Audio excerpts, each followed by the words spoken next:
Bismillah ar-Rahman ar-Rahim.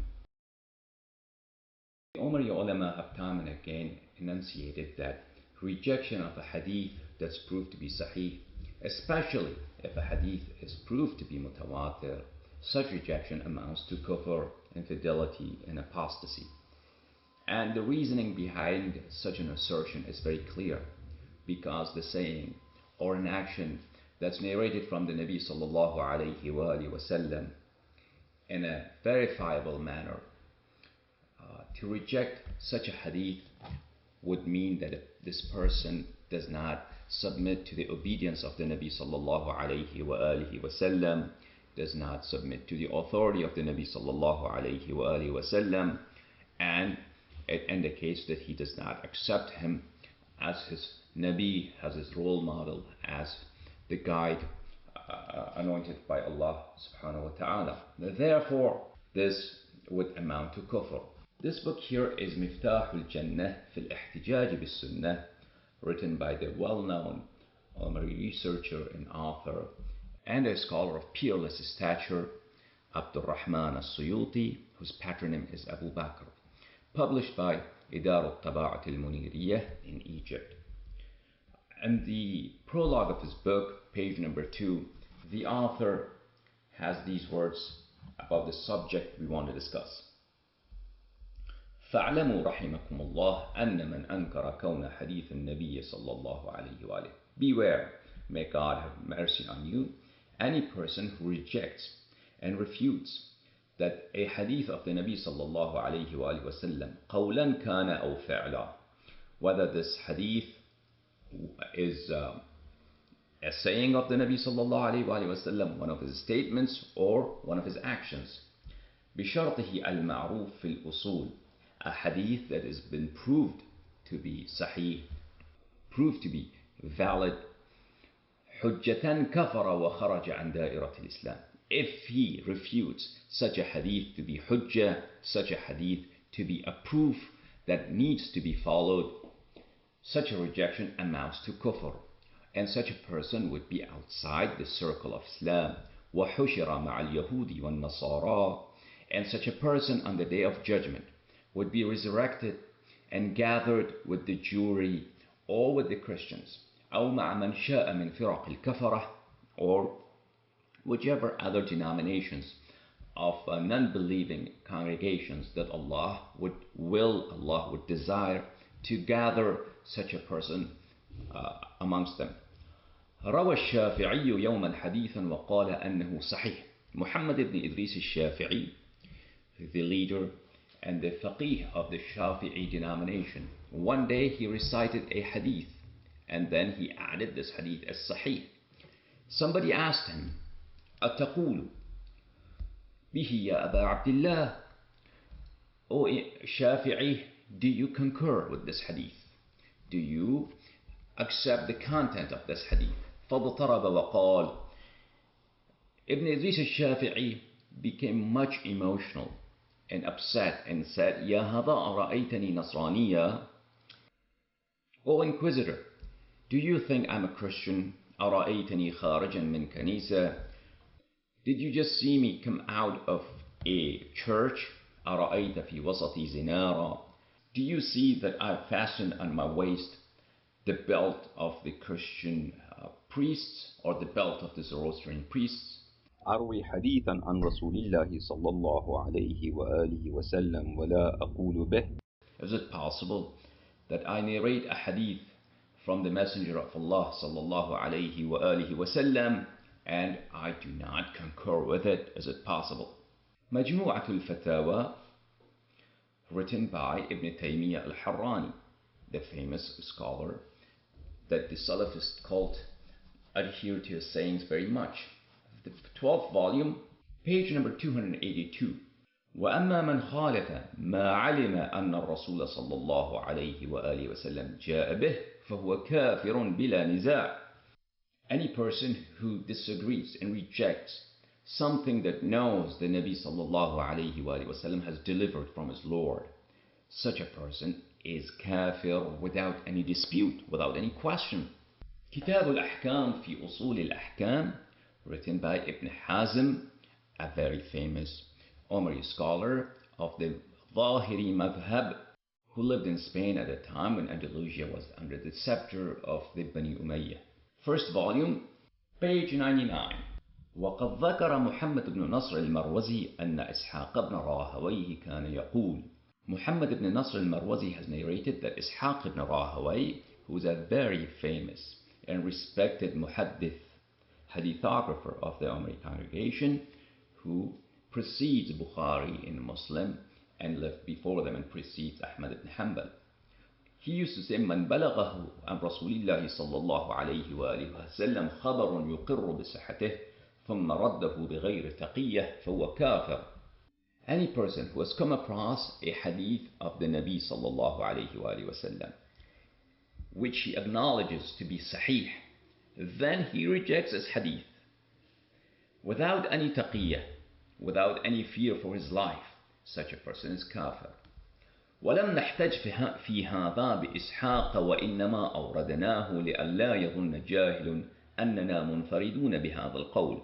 The author of this book, Ibn Hazm, says that I concur with Ibn Ishaq. However, I have not narrated the saying of Ishaq ibn Rahawayh in order to present it as the dalil, as the proof of my position. I'm narrating Ishaq ibn Rahawayh in order to show that I'm not the only person who has this stance, who has this position, that rejection of a hadith of the Nabi sallallahu alayhi wa sallam that is proved to be sahih, that is proved that the Nabi sallallahu alayhi wa sallam has said or done such and such action or such and such, said such and such words. ولم نحتج في هذا بإسحاق وإنما أوردناه لئلا يظن جاهل أننا منفردون بهذا القول. I did not narrate this statement of Ishaq ibn Rahawayh as a proof for the stance, for the position that I'm taking. I quoted Ishaq ibn Rahawayh only so an ignorant person does not presume that I'm the first person who is taking such a stance. Which stance? The stance that when a hadith is proved to be sahih from Rasulullah sallallahu alaihi wasallam, he has uttered these words or he has taken this action and this is proved to be valid. Rejection of such a matter amounts to kufr. وإنما احتججنا في تكفيرنا من استحل خلاف ما صح عنده من رسول الله صلى الله عليه وآله وسلم بقول الله تعالى مخاطبا لنبيه صلى الله عليه وآله وسلم.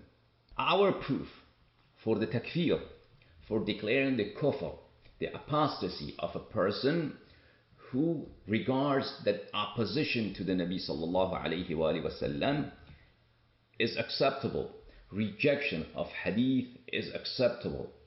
Our proof for the takfir and declaration of apostasy of such a person is the verse of the Noble Quran. That Allah subhanahu wa ta'ala in the Noble Quran, أعوذ بالله من الشيطان الرجيم فلا وربك لا يؤمنون حتى يحكموك فيما شجر بينهم ثم لا يجدوا في أنفسهم حرجا مما قضيت ويسلموا تسليما. صدق الله العلي العظيم. سورة النساء, verse number 65. But know by your Lord, they can have no faith. In other words, it's not possible for them to have Iman, to have Islam, until they make you, O Rasulullah sallallahu alayhi wa sallam, judge and authority in all disputes between them, and find in themselves no resistance against your decisions. And find in themselves, it means find in their souls and their hearts no discomfort against your decisions, against your rulings, and accept them with full submission. So until they submit fully to Rasulullah sallallahu alayhi wa sallam's authority, it's not possible that they would have any faith. This is by the declaration of Allah subhanahu wa ta'ala. Ibn Hazm has argued on the basis of this verse that any person who rejects any hadith that's proved to have been evinced by the Nabi sallallahu alayhi wa sallam, such a person cannot be Muslim. This is the book of Al-Awasim wal-Qawasim, written by Ibn al-Wazir al-Yamani, again one of the Umari scholars. volume number 2, published by Risala Foundation. Page number 364. الثاني إن التكذيب لحديث رسول الله صلى الله عليه وآله وسلم مع العلم أنه حديثه كفر صريح. Falsification of a hadith of Rasulullah صلى الله عليه وآله وسلم, while one knows that this is truly a hadith of the Nabi صلى الله عليه وآله وسلم, is a blatant kufr. If you know something is a hadith of Rasulullah صلى الله عليه وآله وسلم, and while you know it's the hadith of the Nabi sallallahu alaihi wasallam, you come forward and falsify it and declare it wrong, declare it inadmissible, declare it not worthy to be followed. This is a blatant act of kufr, and such a person is kafir. I do not need to remind you the relevance of this discussion with our topic, which is the hadith of Ghadeer, because we will come and prove to you, inshallah, that the hadith of Ghadeer enjoys the highest form of authenticity and tawatur possible. Therefore, all those scholars of the Ummah faith, who on the one hand utter that we are Ahl Sunnah, we follow the hadith of the Nabi sallallahu alayhi wa sallam. On the other hand, they declare that rejection of a Sahih hadith of the Nabi sallallahu alayhi wa sallam is kufr. Then we will show you that they themselves, when it comes to the ahadith of the Nabi sallallahu alayhi wa sallam about his Ahlul Bayt, either they reject the very authenticity of the hadith knowingly, or they reject the very clear and the very manifest meaning of the hadith, which declares the imamah of Ahlul Bayt alayhim as-salatu was-salam and the superiority of Ahlul Bayt alayhim as-salatu was-salam over all Muslims, rather over all mankind, including the Anbiya alayhim as-salatu was-salam. And with respect to the hadith of Ghadeer, that all those scholars of the Ummah faith who reject the validity of hadith of Ghadeer, and while the hadith of Ghadeer enjoys the highest form of validity, or they reject the meaning of the hadith of Ghadeer, which is very clear that it proves a position higher than imamah. It proves equality with the Nabi sallallahu alayhi wa sallam for Amirul Mu'mineen alayhi salatu wa salam in all aspects except being a Nabi. Then it becomes clear that these individuals cannot claim to have any share in Iman. The leader of the Wahhabi cult, that they are known by his name, Muhammad ibn Abdul Wahhab, has written several treatises, 7 books. One of his books is this treatise, Risalatun fi al-Radd ala al-Rafidah. And Muhammad ibn Abdul Wahhab, although he's very influential, because through his alliance with the House of Saud, he was able to conquer vast expanses in the Arabian Peninsula and kill and exterminate his opponents. However, his books are very simple, and he was not a scholar of the same caliber as Ibn Hazm or as Ibn Taymiyyah. As a matter of fact, there is no comparison between Muhammad ibn Abdul Wahhab and Ibn Taymiyyah. That's why you rarely see these days that the Salafis would quote and bring forward the sayings of Muhammad ibn Abdul Wahhab, because Muhammad ibn Abdul Wahhab, although very influential, and although he facilitated the spread of Wahhabism in this age through his alliance with the House of Saud, nonetheless his writings and his books indicate a level of being superficial, a level of lack of erudition that the Salafis would rather prefer to hide. This book of his, Risalatun fi al-Radd ala al-Rafidah, a book that he has written against the Shia, it means a treatise and refutation of the Rafidis. And by Rafidis, he obviously means the Shia. This is page number 7. واعتقاد ما يخالف كتاب الله والحديث المتواتر كفر. To believe in something that's in opposition to the book of Allah and mutawatir hadith is kufr. No clarification is needed. His statement is very clear. The Grand Mufti of the Kingdom of Saudi Arabia in recent years, Abdul Aziz ibn Abdullah ibn Baz, who passed away a few years ago, has a book وجوب العمل بسنة الرسول صلى الله عليه وآله وسلم وكفر من أنكرها. This is the title of this book. The obligation of action in accordance to the sunnah of the Nabi صلى الله عليه وآله وسلم, and the kufr of any person who rejects the sunnah of the Nabi صلى الله عليه وآله وسلم.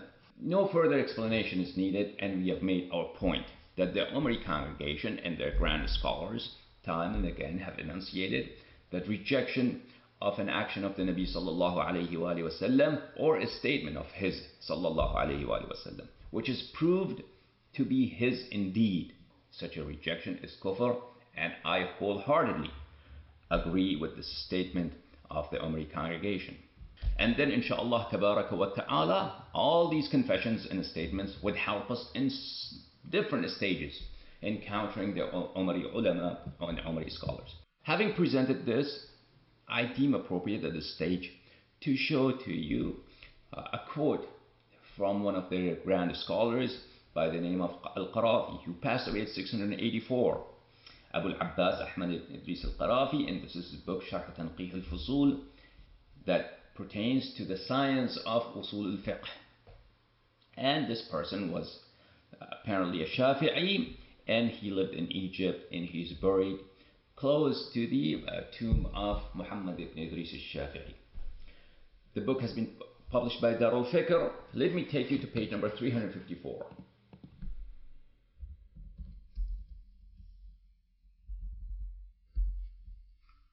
ولا يوجد عالم إلا وقد خالف من كتاب الله وسنة نبيه صلى الله عليه وآله وسلم أدلة كثيرة. Who is Al-Qarafi?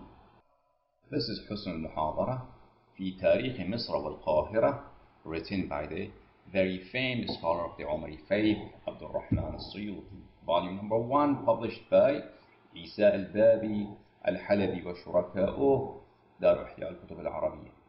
Page number 316. Biography number 69. Al-Qarafi al-Allama. His title was Shahabuddin Abu al-Abbas Ahmad ibn Idris ibn Abdul Rahman الصنهاجي البهنسي المصري. انتهت إليه رياسة المالكية في عصره. He was the grand scholar, the entire Maliki denomination at his time. And then he mentions the books he had written and the scholars he had studied under. Then he mentions that Qadi Taqiyuddin ibn Shakar had said, أجمع المالكية والشافعية على أن أفضل عصرنا بالديار المصرية ثلاثة.